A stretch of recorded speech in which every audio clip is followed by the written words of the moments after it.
Nous avons tous besoin de faire partie de groupes, de gens qui nous ressemblent, parce qu'on partage les mêmes centres d'intérêt, parce qu'on a les mêmes valeurs. C'est un besoin fondamental de l'être humain. On est des animaux sociaux, on a besoin d'être, entourés et d'être en lien avec nos semblables. Alors, pas forcément tous au même niveau. Il y en a qui sont ressourcés, pleins d'énergie, bien dans leur peau, que parce qu'ils ont beaucoup de groupes d'amis autour d'eux, parce qu'ils sortent, parce que certains sont plus, ce qu'on dit, introvertis, c'est-à-dire se ressourcent quand ils sont seuls, quand ils lisent, quand ils font des activités, mènent des projets en autonomie, tout seuls. Néanmoins, même quand on est plutôt introverti et qu'on a moins besoin du groupe pour se sentir bien, on a quand même besoin d'être en relation avec les autres.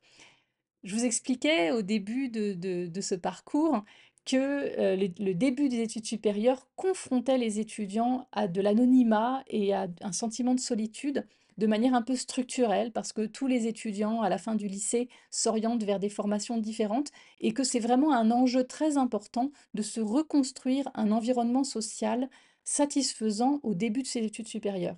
J'insiste là-dessus parce que euh, tous les étudiants sont confrontés à cette difficulté. Donc ayez en tête que pour vous, peut-être que vous avez l'impression que c'est compliqué pour vous d'aller vers les autres, sachez que c'est aussi compliqué pour les autres de venir vers vous et que faut vraiment oser faire le premier pas. Maintenant, Heu, tout ça, peut être, dépassé de différentes manières en fonction de votre personnalité, en fonction de votre environnement. Moi, je vous recommande de trouver des espaces où vous allez rencontrer des gens qui ont même les mêmes centres d'intérêt que vous. Donc peut-être de pratiquer un sport, une activité culturelle, d'aller au-devant des associations étudiantes. En tout cas, trouver les espaces où vous allez pouvoir rencontrer des gens sur la base de centres d'intérêt communs. J'aimerais attirer votre attention sur d'autres éléments qui peuvent avoir un impact négatif sur votre engagement et votre motivation. Il y a la gestion du quotidien.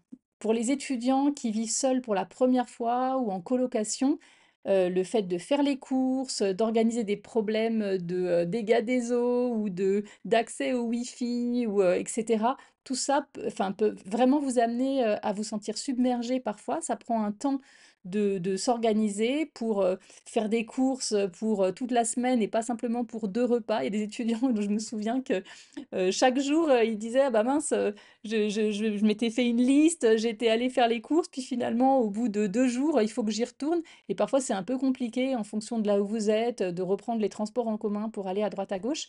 Voilà, donc ça demande un temps d'adaptation. Quand on avait l'habitude que ses parents, gèrent un peu tout ce quotidien de la maison, des courses, des repas et ben, quand on doit le faire, en autonomie, on s'aperçoit que ça prend un temps conséquent.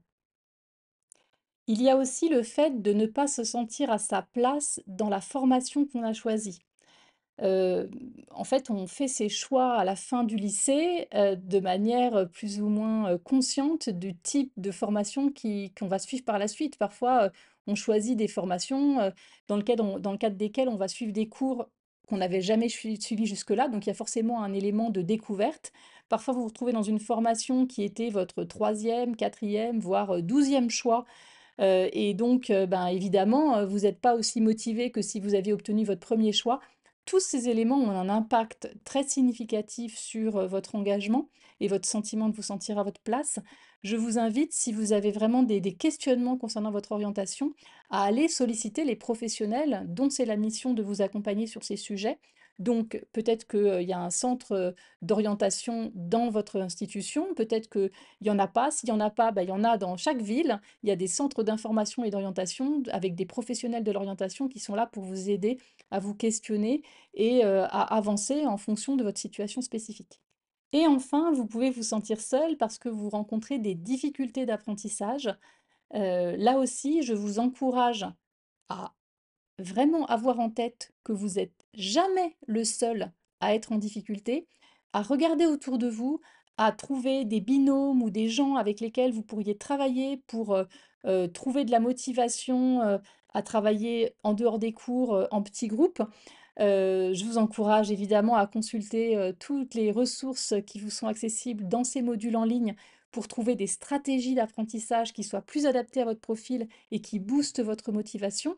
Mais toujours ayez en tête qu'il y a des solutions, que tout le monde peut progresser, en y mettant le temps et que surtout vous avez des interlocuteurs qui sont disponibles pour vous accompagner.